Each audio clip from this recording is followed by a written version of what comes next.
Cae la tarde y en un rincón de la ciudad, en un pequeño jardín, alguien cuenta una historia, reflexiona en voz baja o conversa, paseándose bajo los árboles. Es hora de volver a casa, bajar la velocidad y darle tiempo al tiempo. Christian Warnken nos abre la verja de su jardín para que respiremos aire puro y oxigenemos el espíritu. En Pauta, aquí comienza Desde el Jardín. Una presentación de Vida Cámara, empresa de seguros de salud y vida de la Cámara Chilena de la Construcción. Y en sus 100 años, Fundación Irarrázaval. Lo esencial de toda exploración será volver al propio jardín y ver las cosas por primera vez, decía el poeta T.S. Eliot. Queridos y queridas radiovidentes, son las 8:01, estoy abriendo la verja de madera de mi jardín, por ahí anda dando vuelta mi fiel chucao, pájaro sureño, exiliado aquí en este jardín de la megápolis de Santiago. Y como siempre, tenemos un invitado para conversar, para caminar esta tarde por el jardín. Antes de presentarlo, quiero leer un fragmento de la declaración que hizo ayer la presidenta de la convención, Elisa Loncón, al dar inicio a esta etapa de debate de fondo tan importante del proceso constitucional.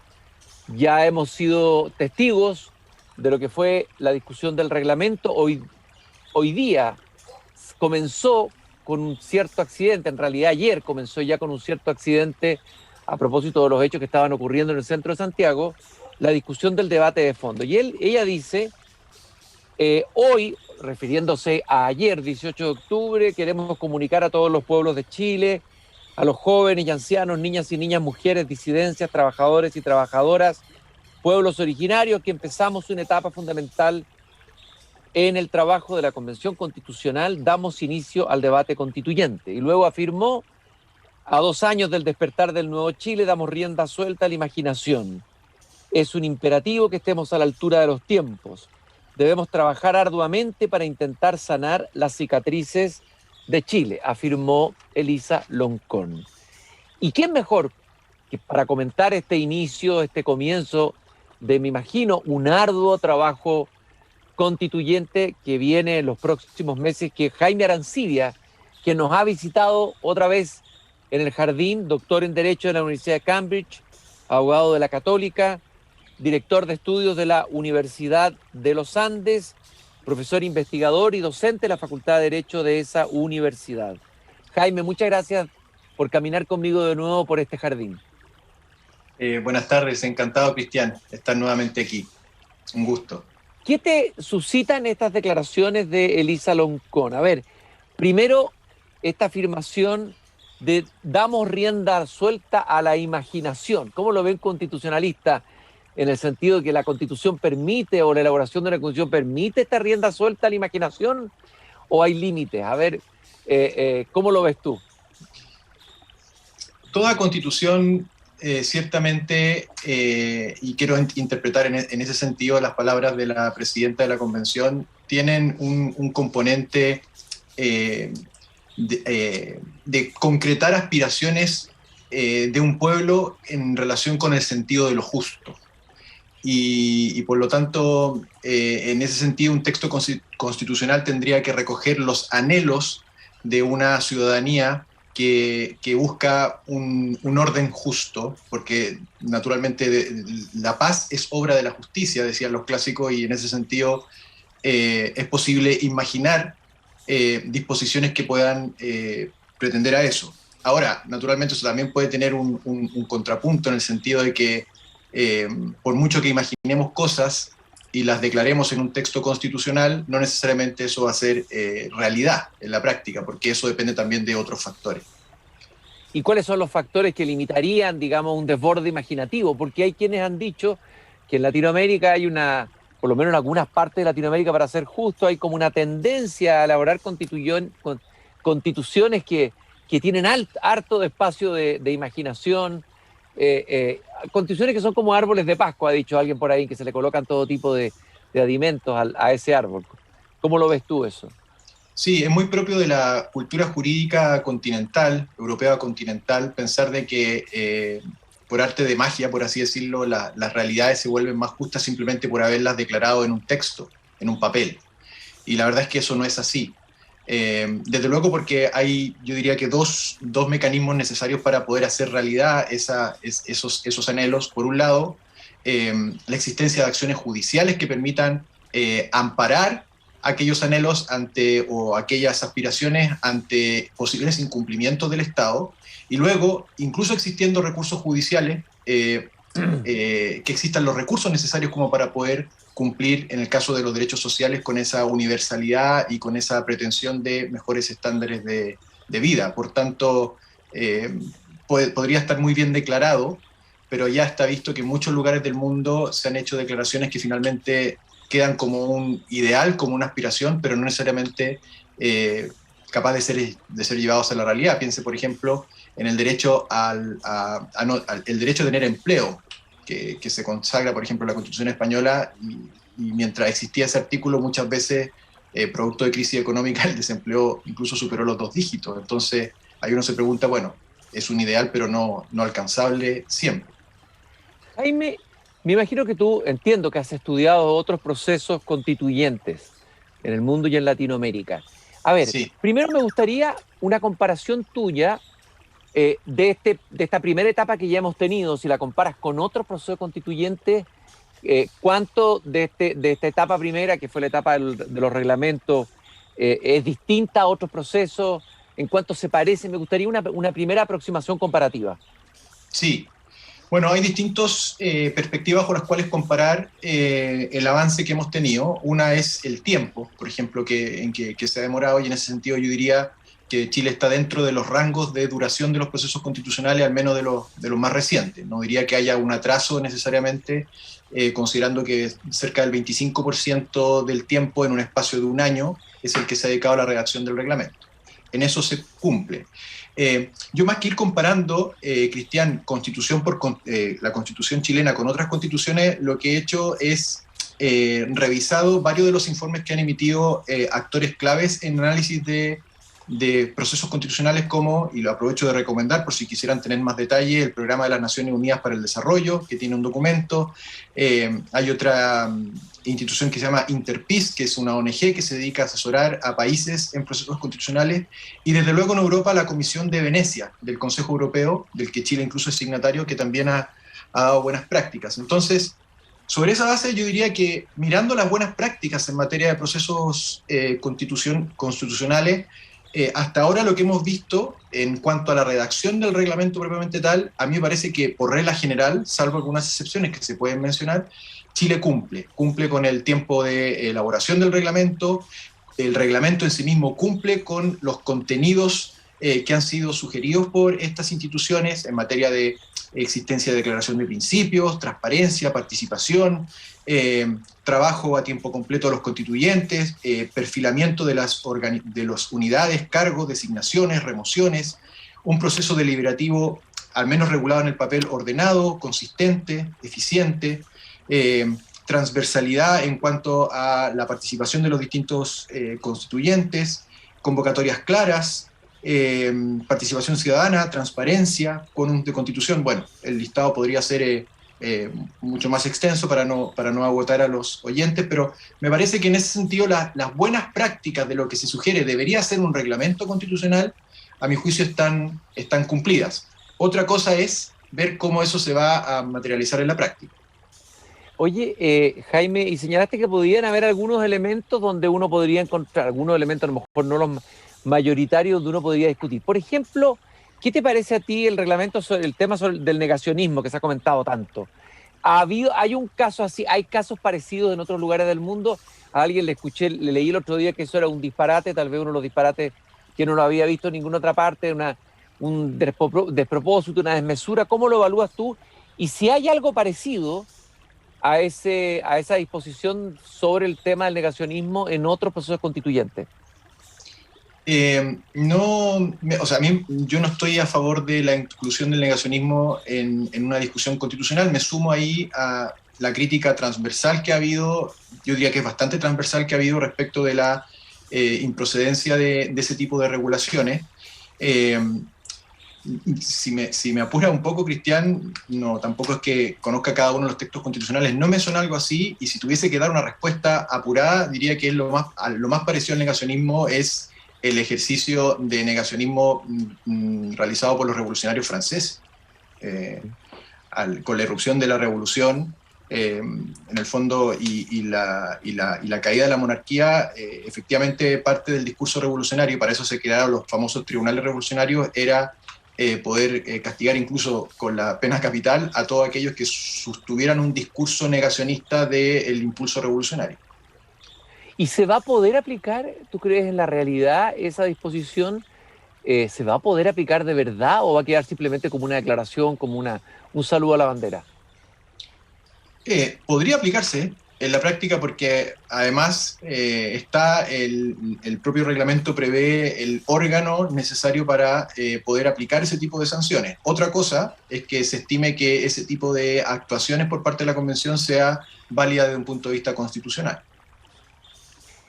Jaime, yo te he escuchado a ti decir, te he leído algo, me parece que te leí justamente en una especie de entrevista a varias personas que aparecieron en Mercurio, que habría que, digamos, que una constitución como la que se va a elaborar debiera, tú me corriges si es lo que tú dijiste o no, rescatar normas constitucionales que han sobrevivido al paso del tiempo, al paso de los siglos, y que vienen del Chile constitucional más antiguo, sí. Entre 1811 y 1829. A ver, ¿por qué es tan importante y qué es lo que tiene, digamos, de calidad, como calidad constitucional, esa tradición, digamos, de ese Chile, de esas constituciones, digamos, las constituciones de ese tiempo, y qué es lo que se puede rescatar y por qué ha sobrevivido también al paso del tiempo?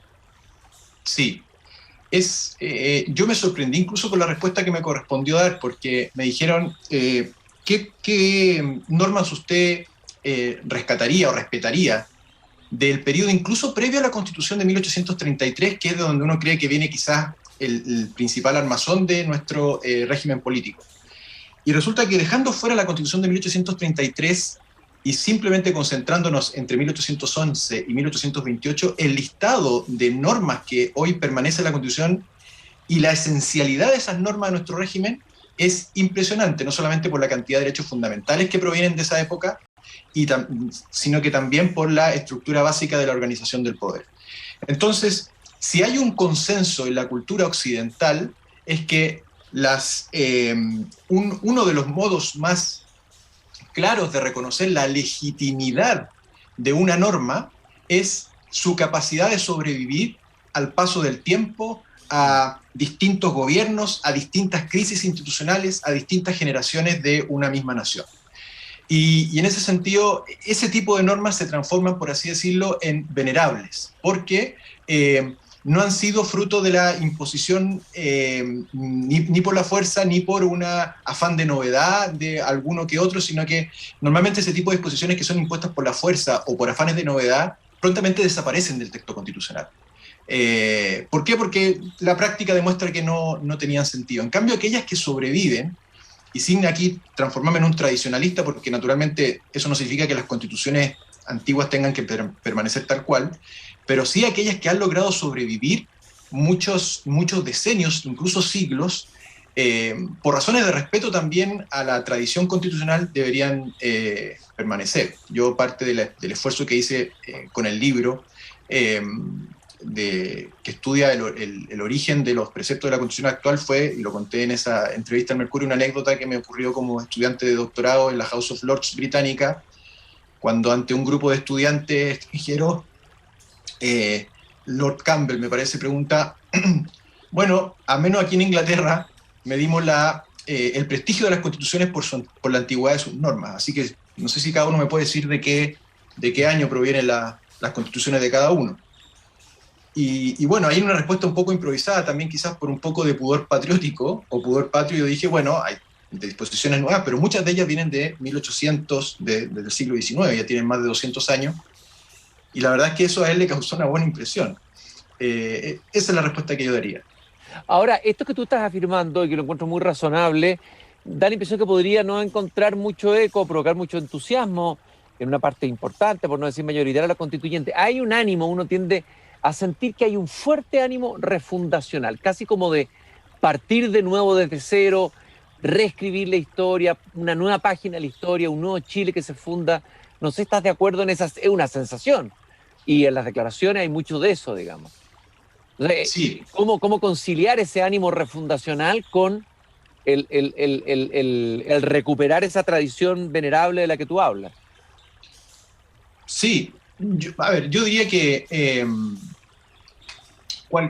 normalmente los experimentos refundacionales, y eso está también documentado en este librito, en la introducción al librito sobre la historia de la Constitución, han sido criticados por actores y pensadores occidentales de diverso cuño, no solamente clásicos conservadores, sino que incluso autores no conservadores o más revolucionarios. Incluso uno llega a decir, ya no me acuerdo bien la cita, que él no quisiera redactar la Constitución ni siquiera aunque a él le encarguen el texto completo, o sea, ni siquiera que él fuese el único constituyente estaría dispuesto a redactar desde ser una Constitución porque no hay mejor ejercicio que ir simplemente mejorando lo que hay.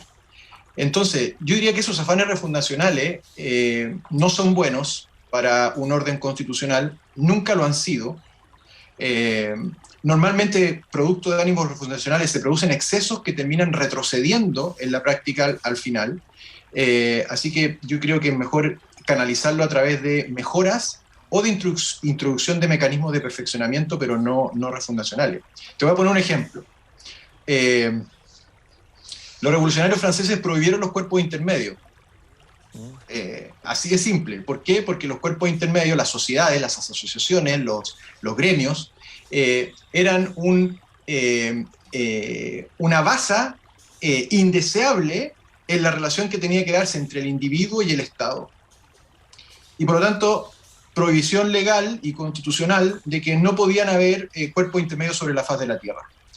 Bien, hay un libro muy interesante que se llama Las demandas de la libertad, que escribió un sociólogo francés, Pierre Rosanvallon, que además es socialista, donde demuestra de qué modo, a poco andar, la fuerza de la norma no resistió. Es imposible negarle el carácter de sociabilidad del hombre intermedio, y finalmente Francia, y esa es la maravilla del libro, que va explicando de qué modo tuvo que ir retrocediendo hasta que finalmente reconocer de que era una norma que sonaba bonita en la teoría, en la refundación, pero en la práctica sin efecto.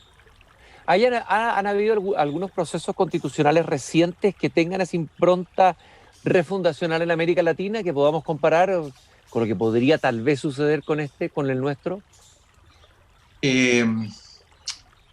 Yo creo que solamente el caso cubano, porque incluso el caso boliviano y ecuatoriano tienen afanes, se podría decir, refundacionales, pero que en la práctica no se concretaron con la fuerza de lo que podría haber sido el discurso que los motivó. Tanto es así que hay intelectuales inspiradores de esos procesos constitucionales que a la larga terminaron criticando, se podría decir, la suavidad o debilidad del reconocimiento a la hora de plasmar esos principios. Estoy pensando, por ejemplo, en Raúl Prada, que al momento de pronunciarse sobre el proceso constitucional boliviano, ir diciéndole a los chilenos, en parte, ojo que les va a pasar esto, no sacan nada con reconocer principios si esos principios no van de la mano de una reforma radical al Estado. De hecho, él propone, a propósito de la plurinacionalidad, dice, no hay plurinacionalidad compatible, en estas ideas más radicales, con la idea de Estado. Y por lo tanto, la verdadera plurinacionalidad determina, cuando es de verdad, el fin de la estatalidad. Ese tipo de propuestas radicales. Oye, Jaime, y me imagino que tienes una opinión también sobre lo que ocurrió con la palabra, el concepto de república, una carta de Agustín Esquella en el diario. Ahí hay una primera señal que pareció levantar ciertas señales de alerta, o sea, que pareciera que se estuviera probando o tirando el tejo pasado o cruzando cierta línea, ¿no? El no incorporar la palabra república solamente dentro del contexto reglamentario, pero ¿qué te parecería a ti eso si llegara a discutirse en algún momento en serio, digamos, de poner en cuestión el carácter republicano de Chile? Sí, hay dos comentarios se me suscitan. El primero es que yo no sé con qué idea de república estaban pensando, porque en el fondo, al menos cuando se enseña básicamente en derecho constitucional lo que es la república es la oposición a monarquía. Lo que se está defendiendo Claro. es si se trata, la gran contraposición a república es monarquía, por lo tanto, a la hora de eliminar república, uno dice, bueno, ¿en qué se está pensando? Porque en categorías clásicas lo que no es república es monarquía, y no creo que hayan estado pensando en la posibilidad de reconocer una monarquía. Por lo tanto, lo que se quería transmitir con ese mensaje tampoco me parece que de un punto de vista técnico vale. Ahora, tampoco creo que es tan grave, para no ponernos tan graves, porque a la hora de revisar el reglamento uno se da cuenta de que todas esas omisiones, pasa lo mismo por ejemplo con el derecho de los padres a educar a sus hijos, que entre paréntesis fue propuesto por primera vez en una constitución por el presidente Salvador Allende, no por la constitución del 80. El propio reglamento dice que se van a tratar estos temas al menos, o sea, los temas que el reglamento establece que se van a tratar no es un número clauso donde no van a haber otros temas, sino que simplemente se establece lo mínimo. Puede haber algo de señal en eso, pero en el fondo no es que quedan excluidos por el hecho de no ser mencionados. A ver, tú has revisado estos procesos constitucionales. ¿Eres optimista con los elementos con que contamos hoy día, ¿no es cierto? Es decir, con el tipo de convencional, cómo está distribuida la mayoría, en términos más políticos. No te voy a hacer entrar obviamente en el tema más político, pero tenemos, digamos, hay como aparentemente un cierto desequilibrio. Pareciera que hay una mayoría más hacia la izquierda, a una izquierda más radical, una izquierda que antes era radical, pero que ante esa izquierda radical parece más centrada o moderada, y una derecha bastante disminuida que no puede ejercer lo que se esperó que iba a ejercer, que era el derecho digamos, a la oposición o al veto.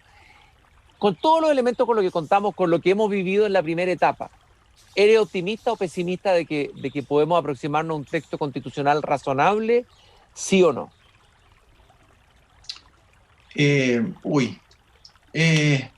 Hasta ahora, si yo tuviera mirando el reglamento, yo digo que el reglamento es muy razonable. Puedo estar en desacuerdo o más de acuerdo con algunas cosas, pero el reglamento en sí mismo es razonable. Por lo tanto, uno dice, bueno, si esta convención, con esta composición, ha sido capaz de sacar adelante un reglamento razonable, que de alguna manera uno ve que está a la par de las buenas prácticas en materia procedimental, uno dice, no tendría por qué dudar que a lo mejor a la hora de establecer los contenidos no debería ser tan poco razonable. Ahora, definamos razonabilidad, porque en el fondo, cuando estamos en un sistema democrático, la razonabilidad desde luego tiene que ver con lo que uno considera razonable o no, pero como estamos en una democracia liberal, por así decirlo, gran parte de la legitimidad de los documentos normativos va a depender de la validez del proceso. ¿Qué quiero decir con esto? Que en el fondo, si se respetan los presupuestos del proceso, hasta ahora se han respetado a la hora de establecer elecciones libres, designaciones, etc. Se respeta los quórum de votación, se respeta la voluntad soberana en el plebiscito de salida. Bueno, uno dice, bueno, la Constitución tendría que ser razonable.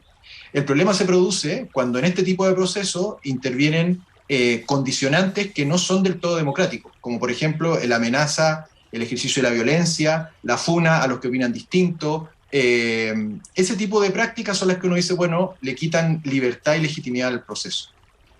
¿Cuáles son, crees tú, finalmente, cuáles van a ser los temas, digamos, donde podría haber una mayor innovación o cambio en relación a la tradición constitucional chilena que conocemos hasta ahora? ¿Y dónde crees tú que podría haber más innovación? ¿Y dónde hay peligro en esas posibles innovaciones? Sí. Quizá el modo de hacer ese análisis, Cristian, es no tanto concentrándose en las propuestas constitucionales de los extremos, por así decirlo, sino que en las propuestas constitucionales del centro, porque cuando el centro quiere innovar, cualquier innovación no le va a costar contar con el apoyo de alguno de las posiciones más polarizadas al interior de la Convención. Y en ese sentido me parece que el centro político en la discusión se ha trasladado a la propuesta de la socialdemocracia. O sea, que casi no existe al centro, pero en el fondo hoy día uno dice, ¿cuál es el centro de la Convención en la socialdemocracia? Y leyendo el documento de propuestas constitucionales de la socialdemocracia, uno se da cuenta que hay varias innovaciones que son bastante relevantes y que uno podría pensar que por ahí van a ir los tiros, por así decirlo. Por ejemplo, la propuesta de la socialdemocracia o esta propuesta progresista constitucional, que fue la que suscribió el Partido Radical, el PPD y el Partido Socialista, dice, por ejemplo, que se elimina, en materia de propiedad, por ejemplo, se elimina la propiedad sobre bienes incorporales, se elimina esto venía un poco de la Constitución de Bachelet, no lo dice este texto, pero sí son los mismos autores, el pago de la expropiación al contado, porque supone que te pueden expropiar y no necesariamente pagar de inmediato. Se habla de la idea de un Estado fuerte, con una buena musculatura que no solamente va a prestar servicios, sino que también va a realizar actividades empresariales, con lo cual el Estado se transforma en un gran competidor de la provisión de servicios privados. Hay una serie de presupuestos ahí que de alguna manera es una innovación bastante radical, porque si lo tuviésemos que decir en fácil, la pregunta, la respuesta, ¿quién es el principal responsable del bien común en una sociedad?, pasa a ser definitivamente el Estado más que los particulares. O sea, por así decirlo, es el Estado con la ayuda de los particulares más que los particulares con la ayuda del Estado. Por ahí pienso que es uno de los principales ejes de innovación. Y dentro de las constituciones que tú has estudiado, ¿cuál crees tú que vamos, a ver, yo sé que estamos haciendo un poquito de utopía, pero el texto, si llegamos a esa constitución más de tinte socialdemócrata, ¿a cuál podría parecerse dentro de Latinoamérica? Argentina. ¿A cuál podría parecerse más? ¿Ya?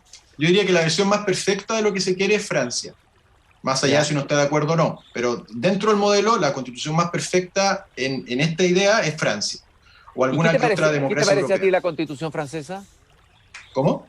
¿Qué te parece a ti la constitución francesa? Bien para los franceses. Claro, obvio, sí. Porque los textos constitucionales por eso no pueden escribirse en abstracto, tienen que hacerse de acuerdo a lo que le aprieta el zapato a cada pueblo. Y por lo tanto es muy difícil llegar y transplantar. Pero si se tratara de un ejemplo latinoamericano, diría Argentina. ¿Y cómo evalúas la constitución argentina? ¿Qué elementos tiene distinto al nuestro que te parezcan especiales de señalar, digamos, que sean... Buena pregunta. Es difícil compararlo porque, así como en cosas concretas, yo diría que es más que la conciencia jurídica del pueblo argentino. Primero, no es comparable porque somos Estado unitario, ellos son Estado federal. Pero es un Estado con una gran responsabilidad en las políticas económicas. Yo diría que es un Estado donde la idea de subsidiariedad está mucho más ausente, es un sistema mucho menos liberal en lo económico, con una mayor intervención y control, que es lo que de alguna manera yo ya atisbo que se va a producir en esta materia. Ahora, quisiera decir algo, Cristian, y es que si hay un consenso transversal en la necesidad de asegurar oportunidades de vida más elevadas o estándares compartidos de derechos sociales, hay dos maneras de hacerlo, y ahí la innovación también está en el medio, porque en el fondo un modo de hacerlo es que el Estado invierta en apoyar a los particulares para hacerse cargo de las necesidades sociales. O que el Estado, y la otra mecanismo es que el Estado sustituya a los particulares en esa provisión. Y por lo tanto, existiendo un consenso común quizá en que es necesario mejorarlo, lo que se va a producir es la diferencia en cuanto al medio. Y el medio que se está sugiriendo es más bien Estado y sustitución de privados, no total, naturalmente, más que apoyo estatal a los privados. Dentro de la convención hay constitucionalistas, hay un intelectual bastante conocido que es Fernando Atria, imagino que lo debes conocer bien, sí. Y debes conocer su mirada.